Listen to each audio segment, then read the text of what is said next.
السلام علیکم ورحمۃ اللہ وبرکاتہ۔ الحمد للہ رب العالمین والصلاة والسلام علی محمد وآلہ واصحابہ اجمعین۔ اعوذ باللہ من الشیطان الرجیم، بسم اللہ الرحمن الرحیم۔ قل هل يستوي الذین يعلمون والذین لا يعلمون انما يتذکر اولو الالباب۔ صدق اللہ العظیم۔ معزز اور محترم ذمہ داران اور مجمع میں تشریف فرما والدین، اساتذہ اور ورچوئل آن لائن شریک دیگر حضرات، محترم حضرات، ٹائٹل ہے اسلامی نظام تعلیم و تربیت، اور اس کا تھیم ہے، اس کا محوری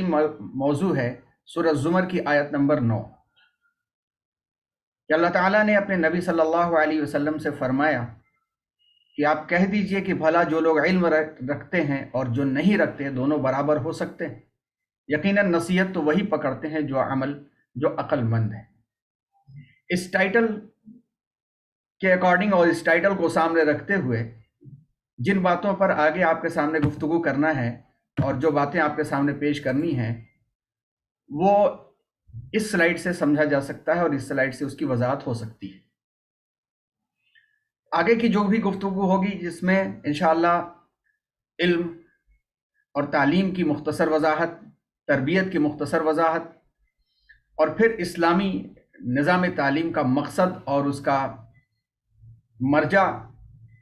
اور اس کی تاریخی کچھ حوالے آپ کے سامنے آئیں گے انشاءاللہ، جس میں سردست تھیم کے طور پر اور مرکزی محور کے طور پر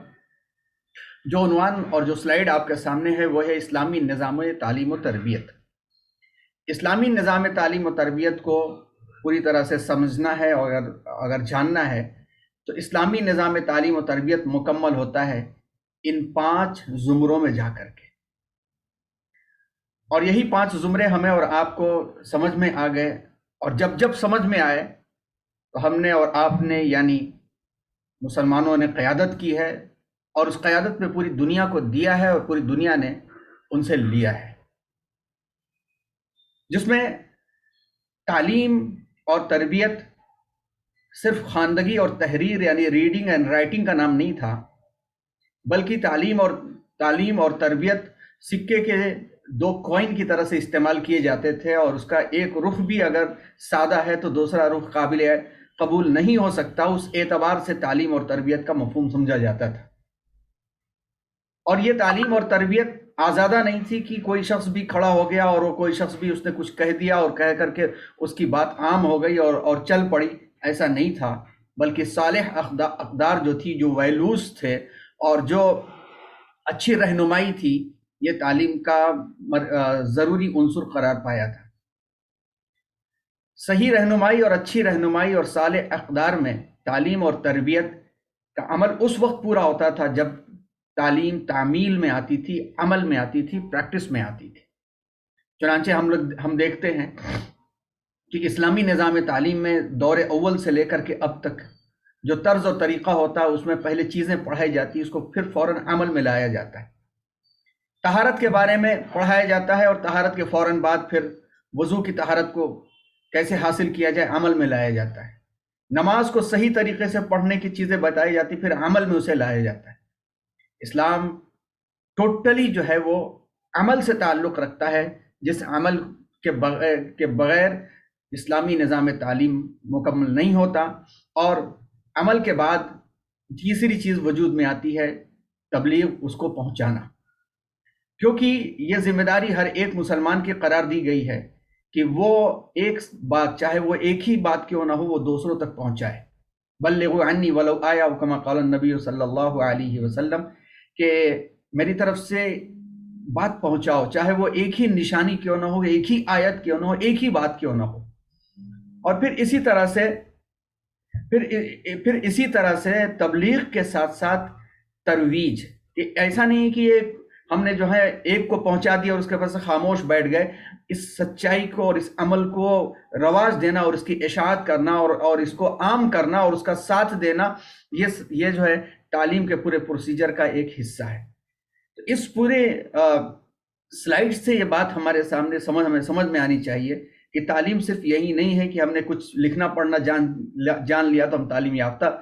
کہلانے لگے، یا ہم نے جو ہے کچھ اپنے امور انجام دیا تو تعلیم یافتہ کہلانے لگے. من حیث القوم ہم تعلیم یافتہ اسی وقت رہ سکتے ہیں جب صالح رہنمائی میں تربیت بھی حاصل کریں، اس کو عمل میں لائیں، سچ کو سچ جانیں، سچائی کو قبول کریں، عمل میں لائیں، اور عمل کے ساتھ ساتھ اپنے آنے والی نسلوں تک پہنچائیں، اور اپنے آنے والی نسلوں کے ساتھ ساتھ اس سچائی کا ساتھ دیتے ہوئے اس کو رواج دیں. اور یہی خوبصورت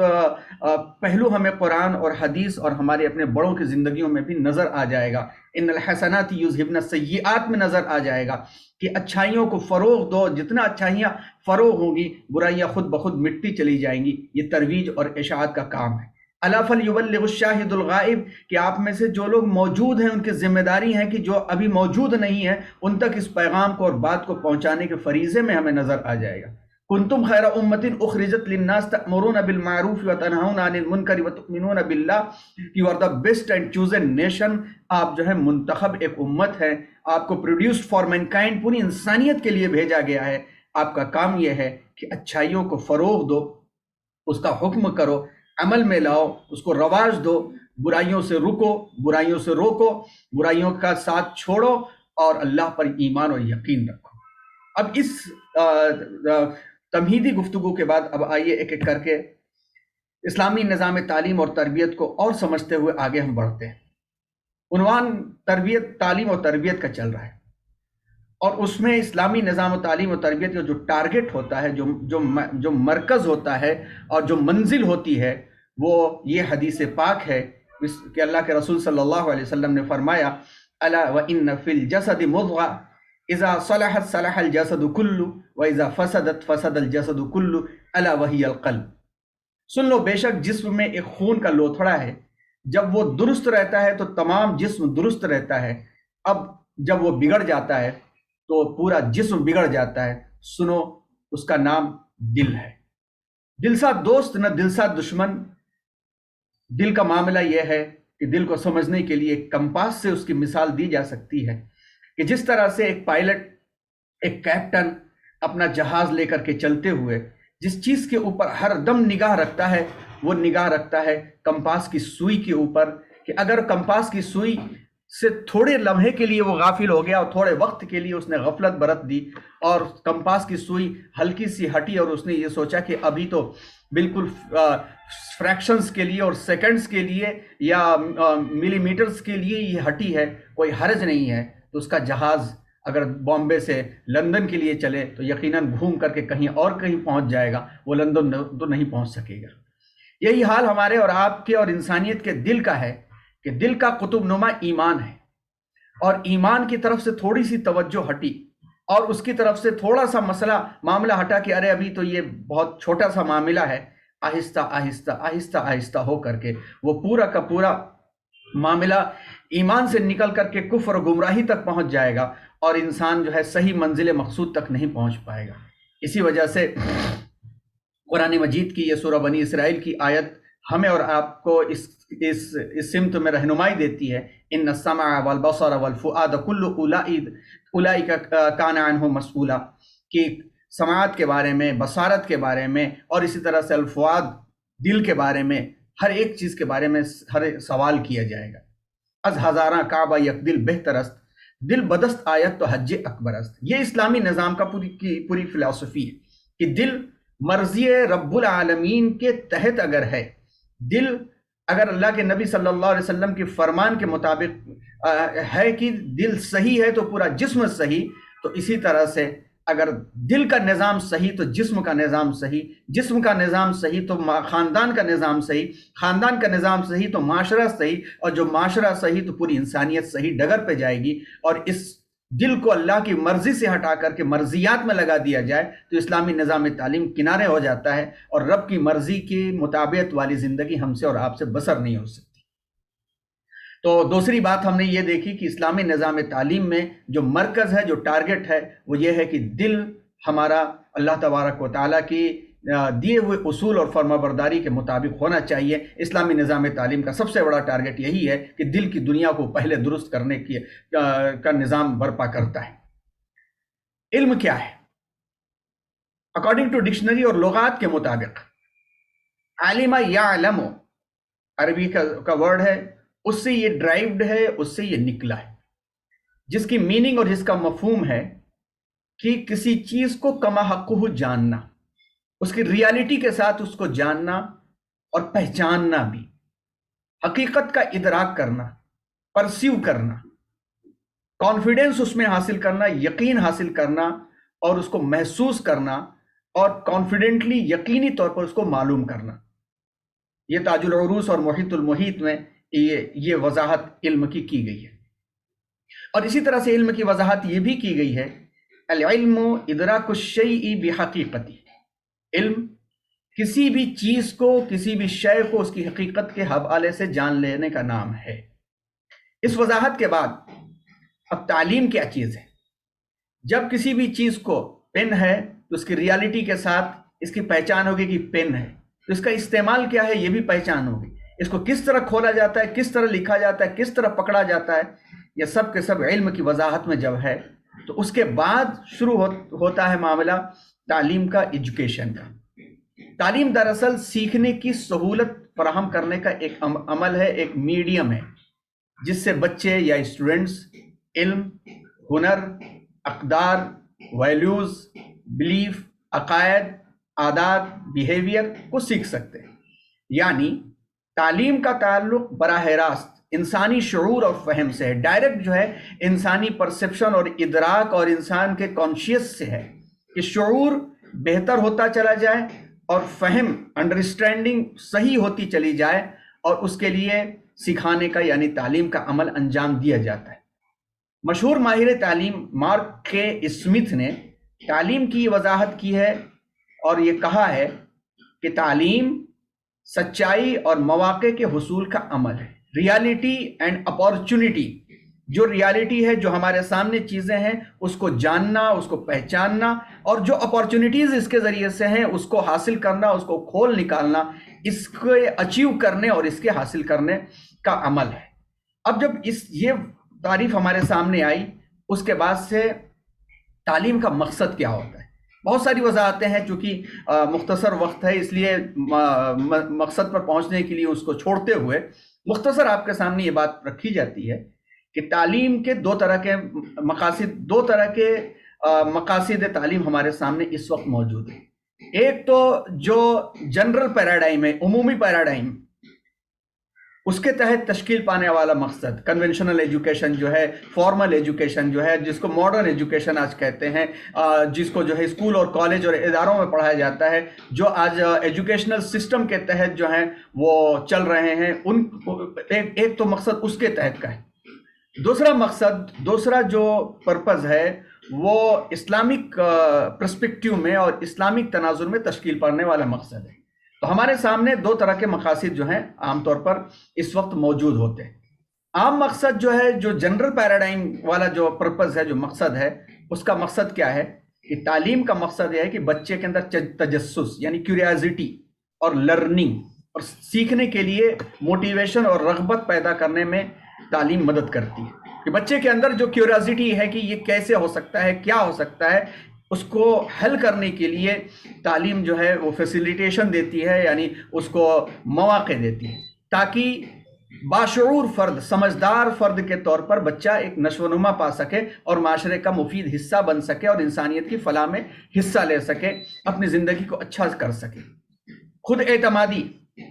کانفیڈنس، سیلف کانفیڈنس اور زندگی میں اپنی صلاحیتوں کے مطابق اپنا کردار ادا کرنے کا جذبہ حاصل کر سکے۔ اسی طرح عقل اور شعور کو فروغ دینا بھی تعلیم کا مقصد ہوتا ہے، کہ جو آئی کیو لیول ہے، جو انڈرسٹینڈنگ لیول ہے، جو اس کا انٹرا پرسنل جو میٹرز ہیں، جو اس کے انر ڈائمنشنز ہیں، آؤٹر ڈائمنشنز ہیں، ان تمام کے اندر بہتر کوآرڈینیشن تعلیم کر سکے، تاکہ بچہ جو سوشل نیڈز ہیں، جو معاشرتی ضروریات ہیں، اس کو تکمیل کر سکے اور وقت پر اس کی تکمیل کر سکے۔ پھر اسی طرح سے بچوں یعنی اسٹوڈنٹس کو اکنامیکل جو سرگرمیاں ہیں اس میں شرکت کے قابل بنا سکے کہ اپنی زندگی کو اسموتھ طریقے پر، صحیح طریقے پر چلا سکے، وقت پر جو ہے وہ جاب حاصل کرنے والے بن سکے۔ خاص کیریئر، معاشی یا سیاسی کردار کے لیے تعلیم اس کو تیار کر سکے کہ بچہ جو ہے آگے بڑھتے ہوئے جب وہ جوانی کی دہلیز پر قدم رکھے 18 سے لے کر کے 22 سال کے درمیان میں، وہ اس کا کیریئر اس طرح سے ڈیولپ ہو جائے کہ جس جگہ پر بھی وہ ایک رسپانسیبل شخص کی طرح سے اپارچونیٹیز کو استعمال کرتے ہوئے وہ دوسروں کے لیے مفید بن جائے، نہ یہ کہ وہ دوسروں پر بوجھ بنا ہوا رہے۔ تو عمومی پیراڈائم کے اندر، جنرل پیراڈائم کے اندر عام طور پر یہی تعلیم کا مقصد سمجھا جاتا ہے، اور اسی کے لیے جو ہے ٹریننگز کرائی جاتی ہیں، اسی کے لیے جو ہے موقع کرائے جاتے ہیں، اور اسی کے لیے جو ہے ڈگریز ہوتی ہیں، اور اسی کے لیے جو ہے الگ الگ کورسز بنائے جاتے ہیں، جس کا ایک الگ سا پہلو ہے جو بہت تفصیلی پہلو ہے۔ دینی مقصد تعلیم کا کیا ہے؟ دین میں تعلیم کا بنیادی مقصد خدا کی معرفت اور تہذیب نفس ہے، یعنی اللہ تبارک و تعالی نے جو دوسرے الفاظ میں کہا جائے تو بامانہ بامقصد زندگی گزارنے کے قابل بنانا ہے۔ دین میں عام طور پر یہ تصور دیا جاتا ہے کہ تم تعلیم اس لیے حاصل کر سکو کہ اللہ کو پہچانو، اس کی ذات اور صفات کو نہ صرف پہچانو بلکہ اس پر ایمان بھی اس انداز سے لے آؤ جو اس کا حق ہے۔ یا ایھا الذین آمنوا اتقوا اللہ حق تقاتہ ولا تموتن الا وانتم مسلمون۔ اللہ تبارک و تعالیٰ کی ذات، اللہ تبارک و تعالیٰ کی عظمت، اللہ تعالیٰ کی صفات کے ذریعے سے اس کی پہچان کا جو حق ہے، فرما برداری کے ساتھ اس کے ساتھ جو معاملہ کرنا ہے وہ تمہیں کرنا ہے، بلکہ اس پر ایمان بھی اس انداز سے لے آؤ جو اس کا حق ہے۔ اس کے علاوہ تعلیم کا ایک بنیادی مقصد یہ بھی ہے کہ اپنے نفس کی حقیقت، اپنی ریالٹی، اس کے خصائل، اس کے رذائل، اچھائیاں اور برائیاں، اس کو بھی پہچاننا کہ ہم کس مقصد کے لیے آئے ہیں۔ افحسبتم انما خلقناکم عبثا وانکم الینا لا ترجعون۔ کیا یہ ساری کی ساری چیزیں بس یوں ہی پیدا کر دی گئی ہیں کہ ایک بگ بینگ ہوا اور اس کے بعد سے پھیلتی چلی گئی، ایک سسٹم جو ہے چل رہا ہے ایسے ہے؟ کیا ہم نے تم کو ایسے بیکار ہی پیدا کیا ہے؟ اور کیا تم کو ہماری طرف لوٹ کر کے نہیں آنا ہے؟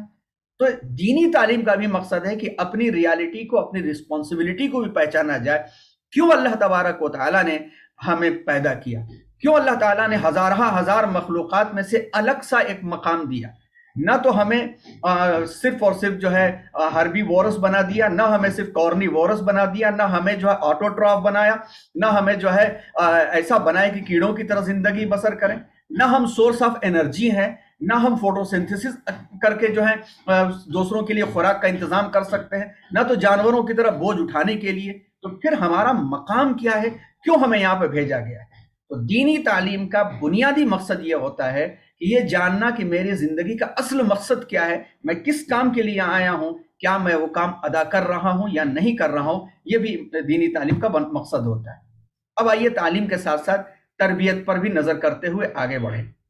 شروع میں جیسے بات کہی گئی تھی کہ اسلامی پوائنٹ آف ویو سے اور اسلامک پرسپیکٹیو میں دیکھا جائے تو تعلیم اور تربیت like a two sides of coin ہیں، ایک سکے کے دو رخ کی طرح سمجھے جاتے ہیں کہ ایک حصہ بھی سپاٹ رہا تو سکہ نہیں چلے گا۔ اسی طرح سے اسلامی تناظر کے اندر تعلیم کی جو سطح ہے وہ تربیت سے ہو کر کے عمل میں آتی ہے،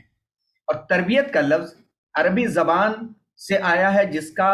اوریجن، روٹ ورڈ را، با اور یا ہے، ربا یوربی سے تربیت کا لفظ بنا ہے، جس کے معنی ہے بچے کی پرورش کرنے، پالنے اور مہذب بنانا۔ بچے کی پرورش کرنا، پالنا اور مہذب بنانا۔ تربیت در حقیقت وہ فن ہے جسے انسان سازی کا فن کہا جاتا ہے، اور تربیت کے پریکٹیکل ایسپیکٹ کو دیکھا جائے تو نیچرلی ہمیں ایک ماں کے کردار میں نظر آتا ہے۔ وہ ماں چاہے پڑھی لکھی ہو یا نہ ہو، ڈگری ہولڈر ہو یا نہ ہو، اپنے بچے کو پیدا کرنے کے بعد سے اس کو اپنی مادری زبان بلوانے سے لے کر کے چلنے کا جو شعور پیدا کرتی ہے، اس کو دیکھا جائے تو وہ تربیت کا پورا مفہوم ہمارے سامنے آ جاتا ہے۔ تربیت کا مقصد یہ ہے کہ بچے کی پرورش اس انداز سے کی جائے کہ اس میں نیکی اور اچھائیوں کی حس کو مضبوط اور توانا کیا جائے۔ اس کے کردار اور اخلاق کو پالش کر کے اسے معاشرے کے لیے امکانی حد تک مفید اور بارآور بنایا جائے، اس میں ضروری مہارتیں پیدا کر کے اسے ہنرمند بنانے کی کوشش کی جائے۔ اب اس کے بعد تربیت کے مقصد میں یہ بات بھی سامنے آتی ہے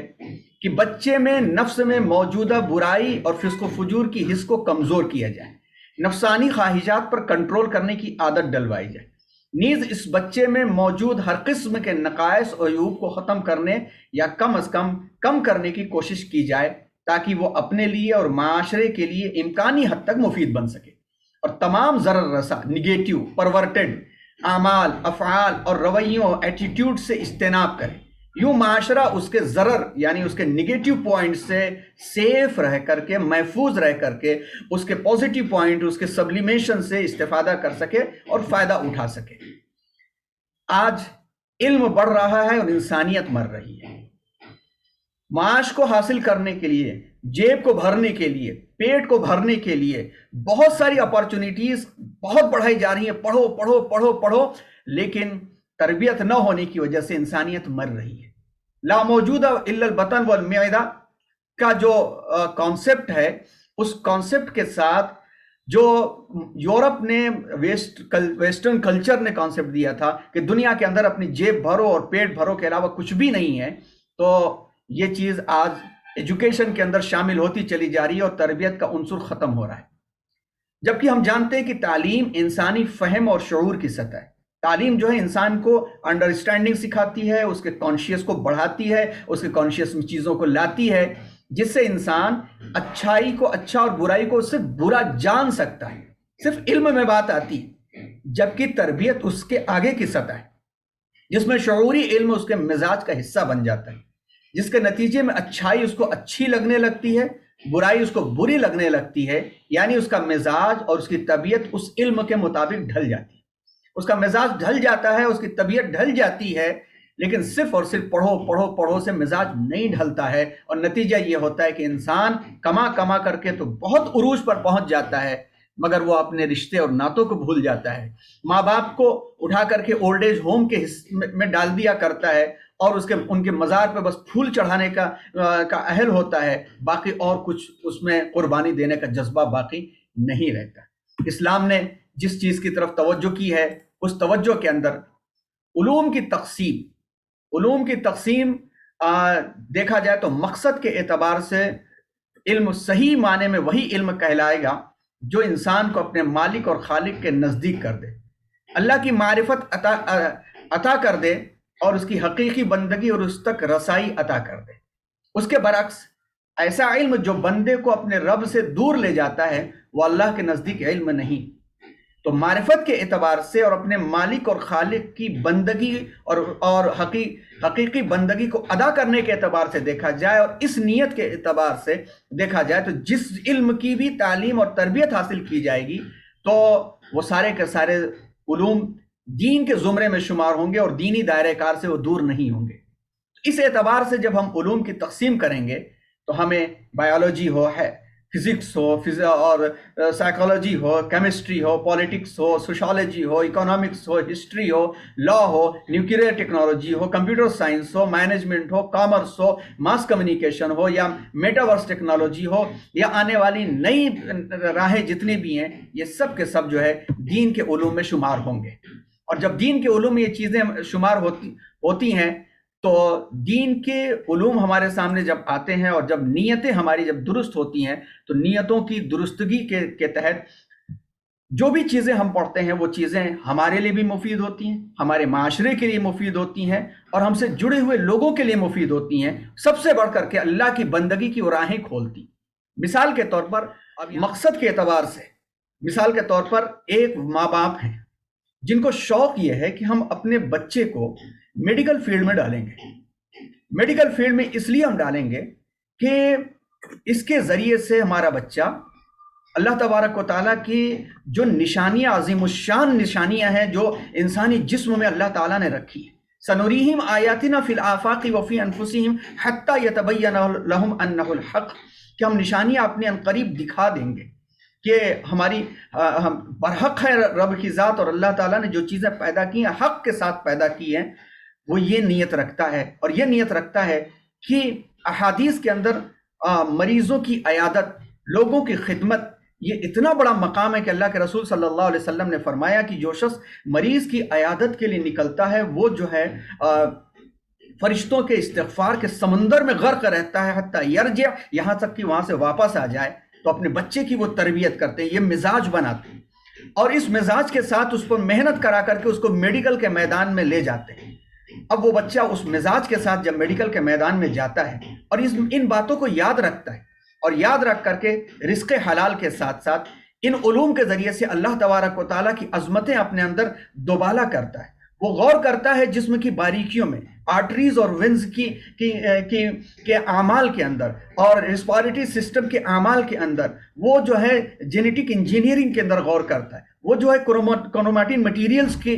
الجھے ہوئے جب تاروں پر غور کرتا ہے تو پرفیکشن کے نظام میں سبحان اللہ اس کے اندر نکلتا ہے، وہ اٹھتے بیٹھتے ان چیزوں پر غور کرتا ہے، نماز کی پابندی بھی کرتا ہے۔ تو پھر وہ اللہ تبارک و تعالیٰ نے جو فرمایا ہے بسم اللہ الرحمن الرحیم ان فی خلق السماوات والارض واختلاف اللیل والنہار لآیات لأولی الالباب الذین یذکرون اللہ قیاما وقعودا وعلی جنوبہم ویتفکرون فی خلق السماوات والارض ربنا ما خلقت هذا باطلا سبحانک فقنا عذاب النار، کہ بے شک آسمان اور زمین کی تخلیق کے اندر اور دن و رات کے پلٹنے کے اندر عظیم الشان نشانیاں ہیں، اور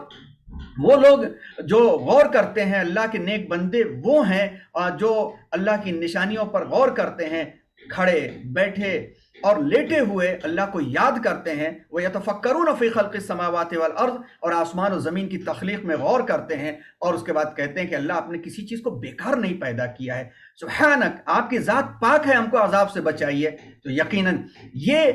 لوگ جو ہیں علماء کے زمرے میں پھر شمار ہو جاتے ہیں، اور وہ ڈاکٹر جب خدمت کرے گا، جب اپنے مریض کی خیریت پوچھے گا، اگر کوئی ڈاکٹر گزرتا ہوا کسی مریض کے دروازے پر سے پہنچ جائے بھائی آپ کا کیا حال ہے، تو سوچئے معاشرے کے اندر ایسے ڈاکٹر کا کتنا نام ہوتا ہے، اور صرف اس نیت سے کہ میں اپنے مریض کی حال پوچھوں گا تو میرے لیے مغفرت کا سامان ہوگا۔ تو یقیناً ایسے ماں باپ اپنے بچے کو دینی علم سکھا رہے ہیں، یہ شخص دینی علم سیکھ رہا ہے، اور یہ شخص لفظ العلماء میں اس کا شمار ہوگا۔ اس کے برخلاف ایک شخص کی آواز اللہ نے بہت اچھی دی ہے، اس کے بچے کی بھی آواز بہت اچھی ہے، وہ خدا نخواستہ نعوذ باللہ عموماً یہ نیت نہیں ہوتی، لیکن خدا نخواستہ یہ نیت رکھے کہ میں اپنے بچے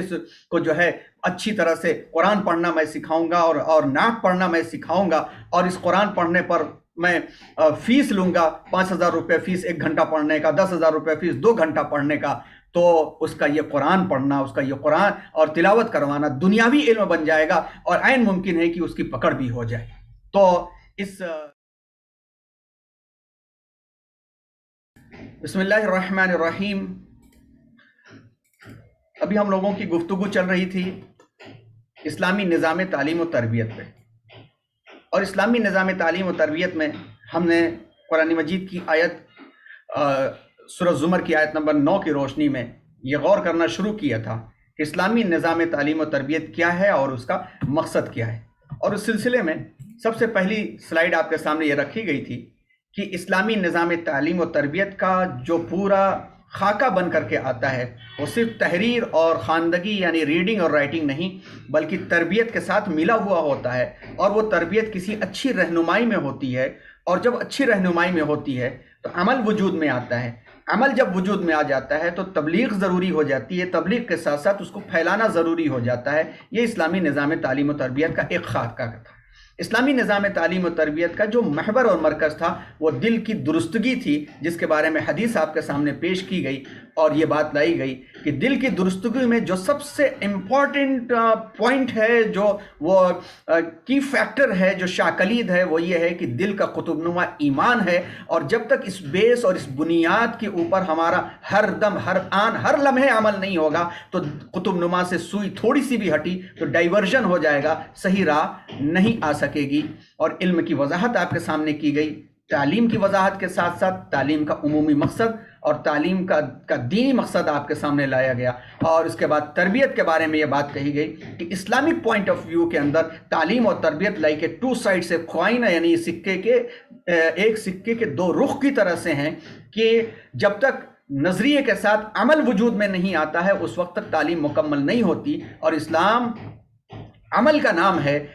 چاہے وہ طہارت سیکھیں تو وضو بنانے کا اور غسل کا ایک عمل ہے، نماز سیکھیں تو نماز پڑھنے کا ایک عمل ہے، روزہ سیکھیں تو روزے کا ایک عمل ہے، ہر چیز کے اندر عمل داخل ہے۔ تو تربیت ایک امپورٹنٹ فیکٹر ہے، اور اس کے بغیر جو ہے تعلیم مکمل نہیں ہوتی ہے۔ اس کے مقاصد پر بھی بات آئی، اور یہ بھی بات آئی کہ آج تربیتی عنصر ہٹنے کی وجہ سے کیا نقصانات ہو رہے ہیں، اور پھر مقصد کے اعتبار سے علوم کی تقسیم پر آ کر کے یہاں پر بات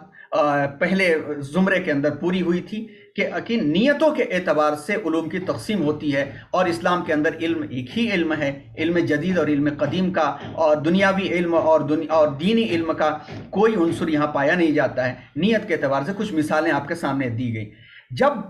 اسلامی نظام تعلیم کے مطابق علم اور تربیت، تعلیم اور تربیت کا زمرہ چلتا ہے، اور تعلیم اور تربیت پر جو ہے ہم اور آپ جب اپنے بچوں کی تعلیم کرتے ہیں اور اپنے بچوں کو جب ہم پڑھاتے ہیں، تو اس وقت جو ہے جو چیز سامنے آتی ہے کہ علم کا اپلیکیشن پھر کیا ہوگا، علم کا اپلیکیشن کس انداز کا ہوگا۔ تو اسلامی نظام تعلیم میں علم کا اپلیکیشن دل، دماغ اور جسم تینوں پر ہوتا ہے۔ ہماری عقل اور یادداشت، ہماری میموری، ہماری تخلیقی صلاحیتیں، علم کی پہنچ وہاں تک بھی ہوتی ہے۔ جسم میں ہیلتھ کیسی ہونی چاہیے، فٹنس کیسی ہونی چاہیے، پرویس یعنی شجاعت اور بہادری کیسی ہونی چاہیے، اس تک بھی بات پہنچتی ہے۔ دل تک بھی بات پہنچتی ہے، بلکہ آغاز دل سے ہی ہوتا ہے کہ دل میں ہمدردی کے جذبات ڈالے جاتے ہیں، دل میں عقائد کے خیالات ڈالے جاتے ہیں۔ بلکہ ہم اور آپ جب ایمان کی وضاحت پڑھیں گے تو ممکن ہے کہ آپ کے سامنے کوئی آئی بھی اور آنی بھی چاہیے کہ ایمان کی وضاحت آپ نے پڑھی ہوگی کہ تصدیق بالجنان و اقرار باللسان والعمل بالارکان، یعنی ایمان جو ہے وہ 3 طرح کے ڈائمنشنز کا نام ہے۔ ایک تو ہے اٹیسٹیشن ان دا ہارٹ، دل کے اندر، دل و دماغ کے یقین کے ساتھ ایک اللہ کا یقین، اور پھر اسی کا زبان کے ذریعے سے اظہار، اٹیسٹیشن بائی ٹنگ، اور اسی طرح سے جو ہے اٹیسٹیشن بائی لمس، یعنی اس کے تقاضوں کے اوپر زندگی بھر عمل کرنا۔ تو دل کی درستگی سے لے کر کے جسم کے اعمال پر بھی اور جسم کے اعضاء پر بھی اسلامی نظام تعلیم کی پہنچ ہوتی ہے کہ ہر وہ تعلیم جو جسم کو نقصان پہنچانے والی ہو ممنوع قرار پاتی ہے، ہر وہ طریقہ جو جسمانی طریقے پر مفلوج کرنے والا ہو وہ غیر موضوع قرار پاتا ہے۔ علیک لبدنک حق کے تحت کہ اللہ کے رسول صلی اللہ علیہ وسلم نے ارشاد فرمایا کہ جسم کا بھی تمہارے اوپر حق ہے، اور آپ صلی اللہ علیہ وسلم نے جسمانی شجاعت اور جسمانی قوہ کو بھی مضبوط رکھنے کی طرف تعلیم و ترغیب دی، یہاں تک کہ المؤمن القوی خیر من المؤمن الضعیف کا لفظ استعمال کرتے ہوئے طاقت اور حاصل کرنے کے لیے قرآن کی آیتوں کی روشنی میں بھی تربیت دی ہے، ومن رباط الخیل والی آیت ہو یا آپ صلی اللہ علیہ وسلم کے اعمال اور افعال بھی۔ اسی طرح سے دماغ کو بھی دیکھا جائے تو دماغ کو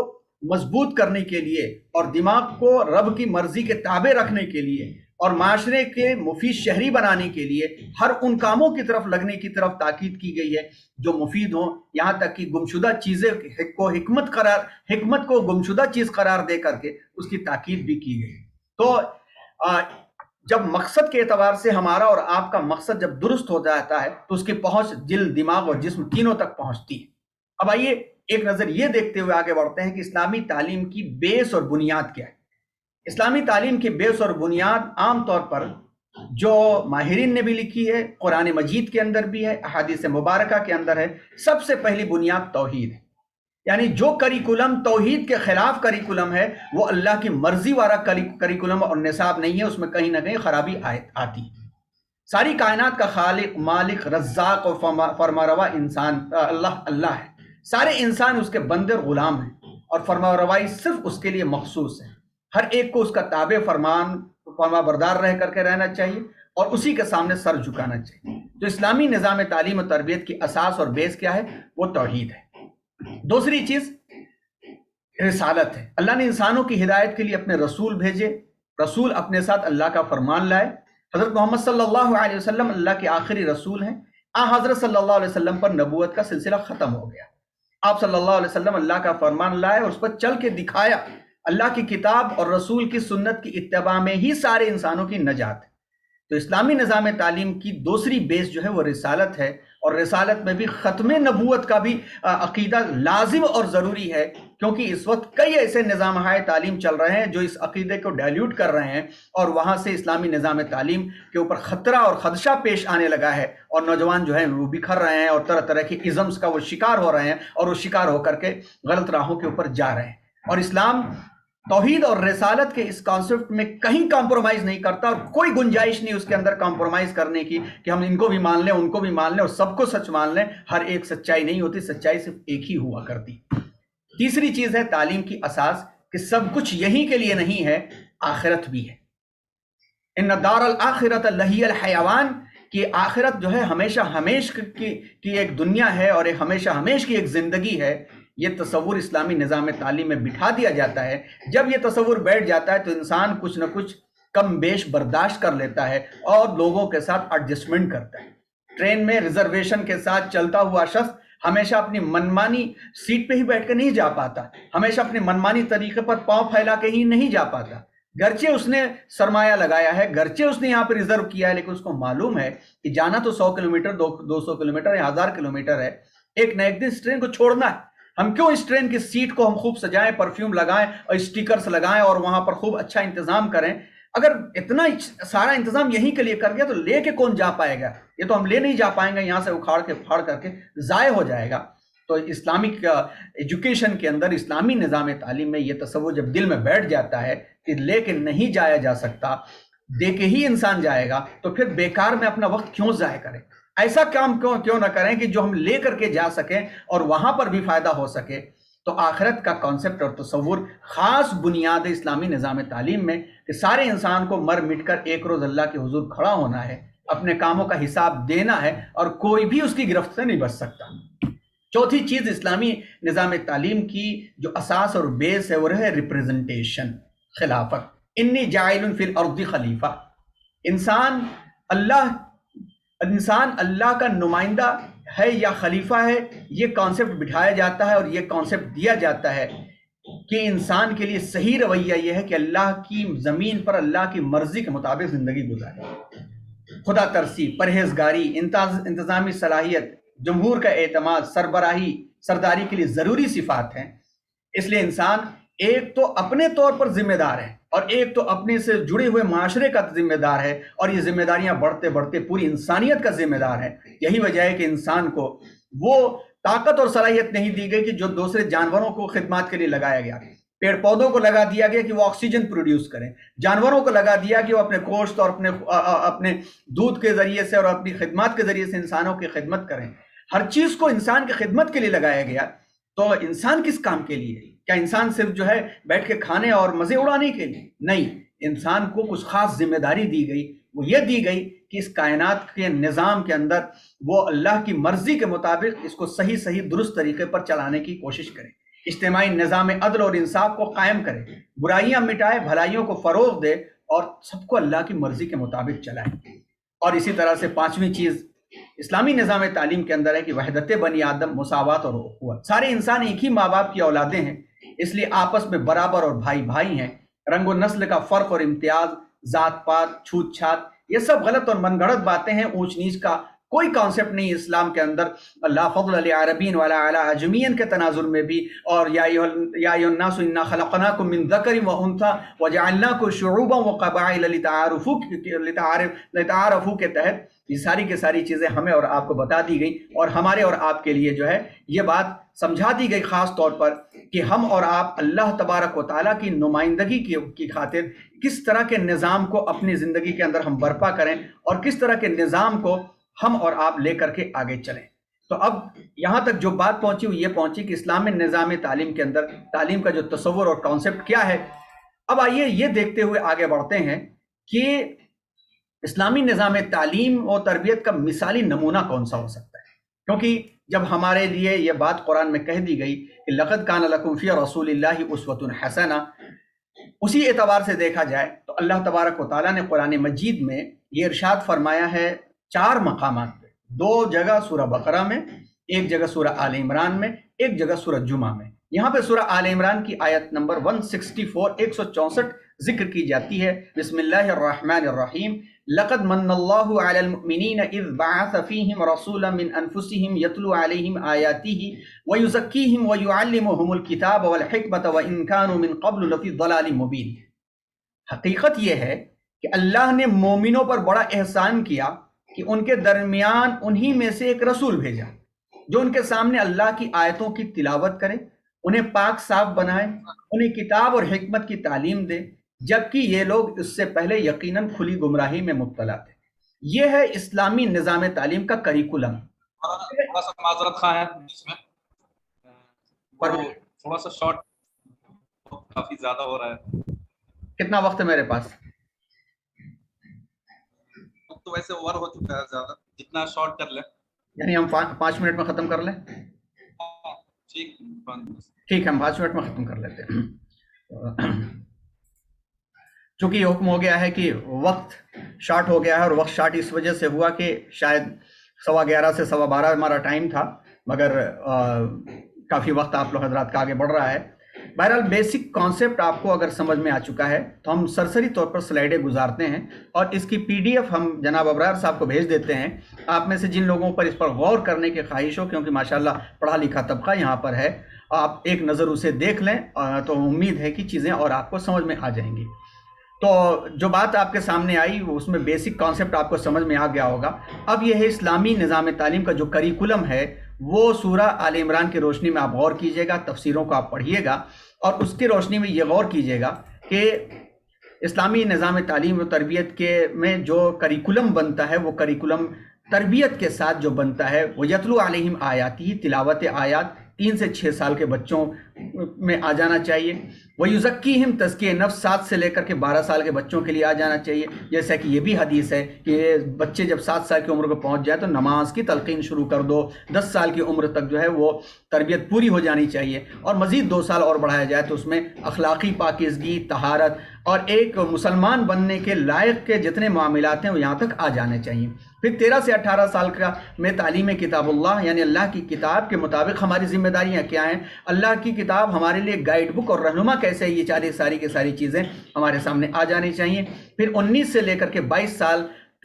کی عمر میں تفہیم حکمت آ جانی چاہیے کہ اب ہمیں زندگی میں کون کون سی چیزیں، کون کون سی اپارچونیٹیز اختیار کرنی ہے، کیسے آگے بڑھنا ہے، اور جہاں جہاں بھی جانا ہے وہ اللہ کی فرما برداری کے ساتھ جانا ہے. اس کی تفصیلات مزید جو ہیں آپ تفسیروں کی روشنی میں پڑھ لیجئے. جب یہ ساری کی ساری چیزیں تھیں، ایسا نہیں ہے کہ یہ صرف تھیوری ہے، پریکٹس میں بھی جب آئی تھیں تو پھر ایک زمانہ ایسا آیا تھا کہ 7ویں صدی سے لے کر کے 14ویں صدی کے درمیان کے اندر ہمارا گولڈن ایج تھا اور یورپ ڈارک ایج میں جی رہا تھا. یہ صرف اور صرف کیسے تھا؟ جب اکارڈنگ ٹو قرآن اینڈ حدیث اور اللہ کے رسول صلی اللہ علیہ وسلم کے تربیت کردہ صحابہ کرام کی رہنمائی میں ہم نے تعلیم حاصل کیا تھا، یعنی امت نے تعلیم حاصل کیا تھا، تو اس وقت یورپ اس طرح سے جی رہا تھا اور مسلمان اس طرح سے جی رہے تھے. اس طرح سے ان کے پاس ترقیات تھیں، اس طرح سے چیزیں ان کے پاس تھیں،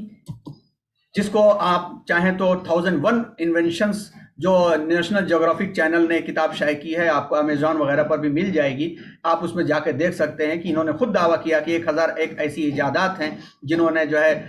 پوری دنیا کو دیا ہے. آج یورپ اس طرح سے جی رہا ہے، ایسی ترقیات یورپ کر رہا ہے، اور دنیا کی نظر میں ہم اس طرح سے نظر آ رہے ہیں، ایسے نظر آ رہے ہیں. وجہ کیا ہے؟ وجہ صرف تعلیم ہے. اسلامی تعلیم و تربیت میں جو رکاوٹیں اس وقت ہیں وہ موجودہ تعلیمی ادارے بھی ہیں، ماحول و معاشرہ بھی ہے، اور والدین اور افراد خانہ بھی بن رہے ہیں جو بچوں کو ایسے نظام تعلیم کی طرف لے کر کے نہیں جا رہے ہیں. حدیث کے اندر جو باتیں کہی گئی ہیں وہ باتیں آپ کے سامنے لائی جائیں. پھر اسلامی نظام تعلیم و تربیت کے لیے جو سب سے بڑی رکاوٹیں اس وقت ہیں، ان رکاوٹوں کے اندر معاشرے کے 5 شیطان بھی بن رہے ہیں. انٹرنیٹ، اشتہارات، فیشن، ٹیلی ویژن، سوشل میڈیا. اس کی تفصیلات آپ جانتے ہیں، مزید تفصیلات کی ضرورت ہے کہ مزید تفصیلات کس طرح سے آپ لائیں. کسی اور موقع پر ساری چیزیں آ جائیں گی. بس آخری بات یہ ہے کہ اپنی اصلاح آپ کریں. افراد کے ہاتھوں میں ہے اقوام کی تقدیر. ہر فرد ہے ملت کے مقدر کا ستارہ. اور سورہ مائدہ کی آیت کی روشنی میں یا ایھا الذین آمنوا علیکم انفسکم know yourself you are your responsible, اپنے آپ کے آپ ذمہ دار ہیں، آپ جو ہیں اپنی ذمہ داری کو محسوس کریں. حضرت ابوبکر صدیق رضی اللہ تعالیٰ عنہ کی رہنمائی کی روشنی میں یہ ہدایت اس وقت مل سکے گی جب امر بالمعروف سے ہم جڑیں گے، نہی عن المنکر سے جڑیں گے، اور ہم میں سے ہر ایک ذمہ دار ہے اور اس سے اس کی ذمہ داری کے بارے میں سوال کیا جائے گا. جزاک اللہ خیرہ. آپ نے سنا، آپ کا کرم نوازش، آپ نے بلایا، گرچہ لاسٹ کے کچھ پوائنٹس کے لیے ٹائم شارٹ ہو گیا، لیکن ہمیں امید ہے کہ پیغام آپ تک پہنچ چکا ہوگا اور اس پیغام کے مطابق آپ عمل کریں، ایسے اداروں کا ساتھ دیں جو تعلیم اور تربیت کو اللہ اور رسول کے احکامات کی روشنی میں لے کر کے چل رہے ہیں. اپنی نیتوں کو درست کریں، اور مزید تفصیلات کی آپ کو ضرورت ہے وہ تو یہ PDF ہم ابرار صاحب کے موبائل پر بھیج دیتے ہیں، آپ اسے شیئر کر لیں. اللہ تبارک و تعالیٰ کہنے اور سننے سے زیادہ عمل کی توفیق عطا فرمائے. آمین. وآخر دعوانا الحمدللہ رب العالمین. سبحان اللہ بحمدہ، سبحان اللہ العظیم. ڈاکٹر حسن صاحب، ہم آپ کے شکر گزار ہیں کہ